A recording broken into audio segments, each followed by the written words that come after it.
I'm Diane Sayre, member of the LaRouche Democratic slate for U.S. Congress here in New Jersey.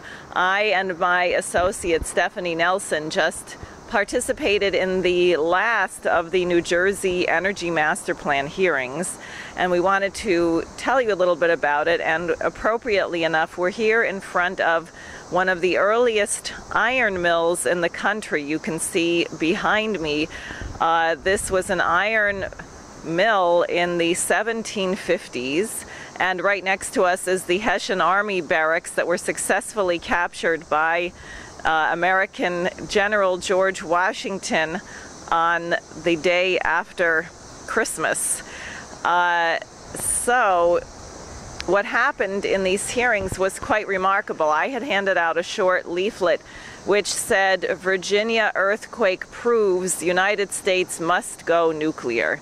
This had clearly caused quite a freak out among some of the attendees, although I met one of the commissioners who was quite pleased that we were in favor of nuclear energy, and a handful of closet nuclear energy supporters seemed to be very happy that we were there. But by and large, the testimony was largely a bunch of greenies. But then the excitement really broke out when Stephanie testified, provoking a number of people, one person to attack LaRouche by name, although he pronounced it wrong, and a so-called scientist from Princeton who attacked what Stephanie said as unscientific. And I don't know what's exactly unscientific about explaining the evolution of the biosphere from single-celled life to mammals, and the fact that this is more energy dense and more advanced. I mean, that's simply true, but he somehow took offense at that and said it was unscientific, and went on to basically call for people giving up on using any energy at all whatsoever, and probably would endorse Prince Philip's view that the world should only have 2 billion people or less. But why don't you say a few words about your testimony? Well, first thing, the Energy Master Plan hearings are based on legislation from a number of years ago to, in reaction, it was the Global Warming Response Act of 2007. Basically saying that New Jersey has to do its part to reduce, its carbon footprint on the world and not help, damage the planet with global warming. And so they're moving to make New Jersey 70% reliable on renewable energies. And so the whole discussion is how to move New Jersey away from coal, away from petroleum, away from natural gas, away from nuclear to solar and wind, such that by 2020 they'll at least have 22 to 30% of the energy on those renewables. So I started off saying that the entire premise of these hearings is a fraud, because global warming's a fraud. It's a lie promoted by the British Empire with the intention of reducing the world's population. And then I went through a picture of what the basement team has been presenting on the website, the development of the biosphere from lower forms of energy life to higher, more complex and more energy intense forms of life, using the example of reptiles to mammals, and what the difference is between those forms of life. And that principle of energy flux density and energy intensity, that's a scientific principle, not some arbitrary belief in energy efficiency, in lowering consumption, reducing energy demands, all these fascist, greeny, environmentalist beliefs, which have no scientific founding at all.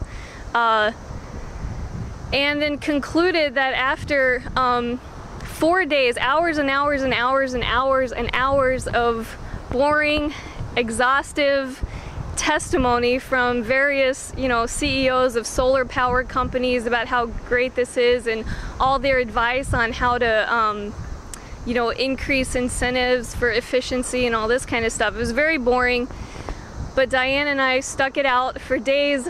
And so I told them, I concluded that my suggestion to them is just throw those hours of hearings out the window and tell the legislature to reverse their 2007 global warming plan and enact legislation that's actually human.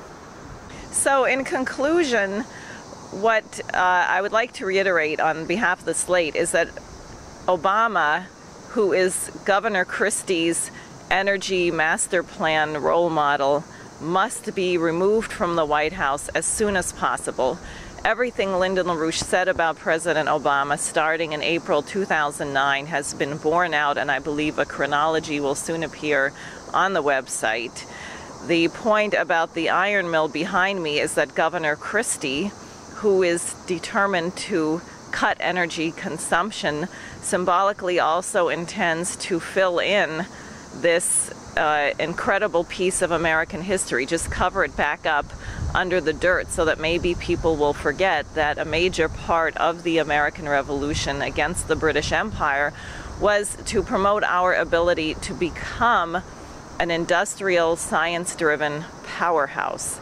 So we would urge all of you to join us to smash the genocidal green agenda, remove Obama from office, get Glass-Steagall reenacted so that we have a credit system which will once again allow the United States to be a science-driven economy, and the pathway to that is through the launching immediately of the construction of the North American Water and Power Alliance. Stephanie Nelson.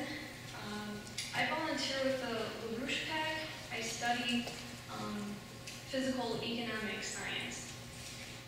And I have a lot of issues with the EMP, but I'm going to focus on just two. The first one is the very premise of the EMP, New Jersey's 2007 Global Warming Response Act.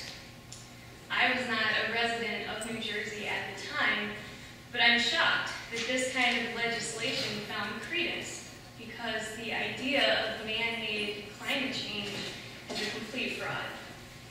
The argument that CO2 is a cause of temperature and climate change on the planet is so unfounded that it would be laughable if the consequences of such an outlook weren't so genocidal.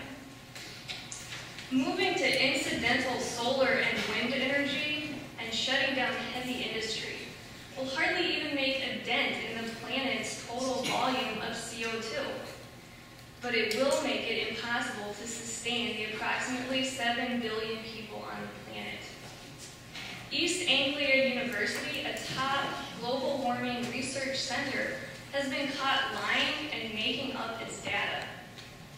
Man-made global warming is a lie, pushed by individuals like Hans Joachim Schellenhuber in order to reduce the human population down to about 1 billion. The British Empire's Prince Philip, founder of the World Wildlife Fund, has offered to be reincarnated as a deadly virus in order to help achieve this. We're talking extermination beyond Hitler's wildest dreams. Not millions of people, but billions.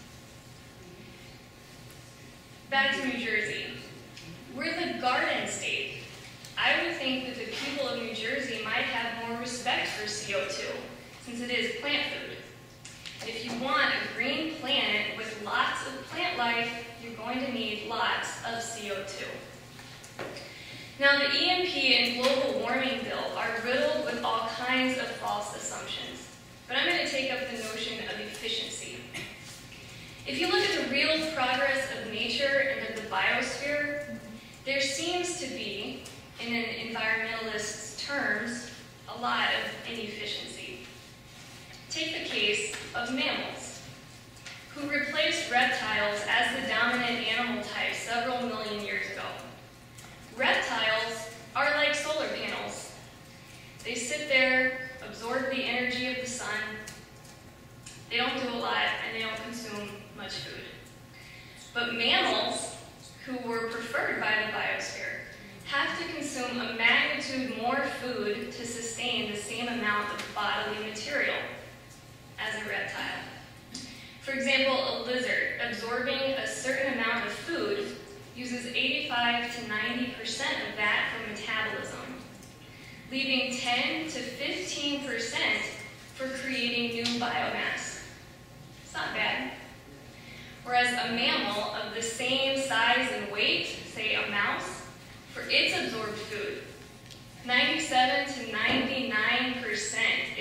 up in metabolism, and only 1 to 3% is left for the creation of new biomass. That seems pretty inefficient. So over hundreds of millions of years of development, up from single-celled organisms to soft-bodied animals, through the development of skeletal, respiratory, nervous systems, from amphibians to reptiles up to mammals, as well as the more complex and energy-dense plant life that has developed in order to sustain these more complex, energy-dense animals, you see that these biosphere systems have become more energy-intensive. Nature has chosen time and time again life forms that an environmentalist would consider wasteful and inefficient, that aren't at all concerned with minimizing energy loss and actually need to consume more and more. The human species, which is a qualitatively exceptional mammal, should do the same. Not reduce its energy demand as the EMP prescribes, but create and consume more energy-dense resources, such as nuclear fission and fusion. That energy source could be used to drive the most intensive economic activity, such as high-speed rail, modern agriculture, and human spaceflight.